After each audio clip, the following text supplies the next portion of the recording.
Hi, Paris. Thank you so much once again for kicking things off here. And you're quite regularly the first person to post in our critiques and discussion boards, and that's not always the easiest thing to do. So I'd like to thank you for taking the plunge, so to speak, and posting first. So ended up picking the laundry basket. Good, I'm glad. I enjoyed that one. I thought that was one of your stronger ideas. 12 steps in total. That's great. I hope that you see the value of the 12 steps. Conversely, understanding that maybe less steps might not deliver a complete message, and more steps maybe could lose the audience. So that's fantastic. Okay, instead of using a circle, I put to put the sketches. I want it to be different. Use hexagons. I want to talk about that. I also drew a rope. I want to talk about that too. So let's go ahead and jump right over to your sketches. Okay, now there's a couple of things that I want to mention. Now, first of all, you've got these kind of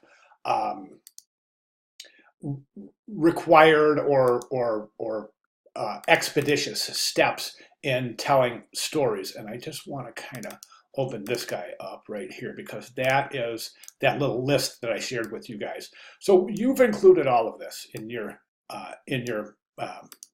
narrative, and that's fantastic. Okay, but there are a couple of areas I think in question, and I want to go ahead and I want to apply my understanding of this and give you my feedback and see if we can maybe determine a more expeditious way to deliver the message. Okay, so first of all, this is great. So broken basketball. So you're introducing the setting, then you're introducing the characters.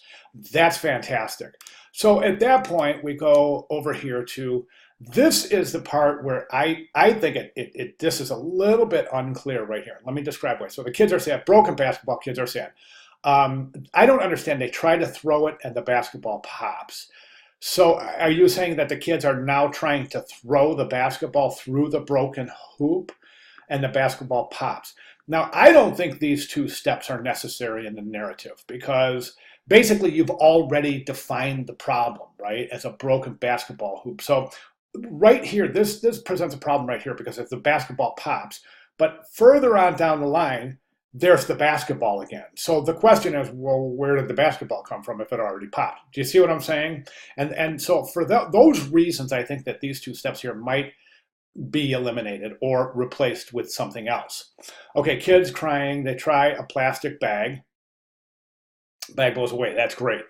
Then one of them gets an idea. Wait a second, I got a laundry basket. Now, in these frames right here, I would like to see the characters. I'd like to see the characters in more of the frames. Okay, so you're creating this direct relationship with the characters to the activity. Do you see what I'm saying? And that's going to provide very deep viewer engagement in the narrative itself. It's going to actually allow the viewers and to gain this sense of empathy for the characters. Without the characters, there's no real human interaction. So the viewer's like, okay, big deal, broken basketball hoop. With the little kids and the characters, the viewer now can say, oh, geez, those poor kids have a broken. Do you see what I'm saying? And that's the way the mind works when we're reading or viewing written or visual communication. So there's the character development is a very, very strong part of linear narrative. For that reason, I recommend using the kids in more of these. So, for example, I recommend using the kids here, maybe trying to hang that plastic bag up. Using the kids here, one of them thinks about the laundry basket, aha, little bubble thought with a laundry basket. Then that kid runs away and comes back with the scissors and the laundry basket, where the two of them are working on cutting it out, hanging it up, and then playing basketball again, right? And then, so just you see what I'm saying? Do you see how these steps would really be expeditious in concisely delivering the message in a very clear manner?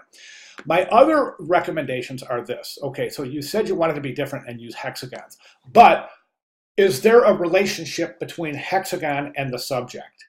Okay, now I know that a lot of students use circles, but in this particular case, I think circles are going to work. And I'm not saying you have to at all, but I think circles might be effective because a basketball is circular in shape. So you get that kind of reinforcement.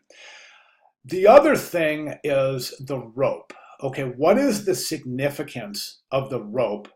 Um, connecting the narrative and leading.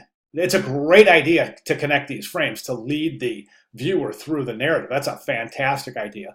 But I just don't, what is the significance of the rope? I mean, is it to represent the strings on the net? If so, then sure, that works. But my first thought was that if that is to represent the strings on the net, you would have to make a really super clear connection between the depiction of the strings in the first, one of the first frames, in the first couple frames, and the depiction of that. Other than that, try to think of maybe something else to, I mean, maybe little Converse high tops, you know, connecting. I don't know. I think about establishing a relationship between the element used to connect the frames of the narrative and the subject itself. Okay, and then the shape. I'm not real sure about the shape here either because it's kind of snaking around. And you see a lot of different configurations for shape. I mean, there's nothing wrong with this. I just think that we've got some really unusual large areas of negative space in the upper right and lower left. So I'm thinking maybe of trying to expedite the composition by using more area in the actual composition.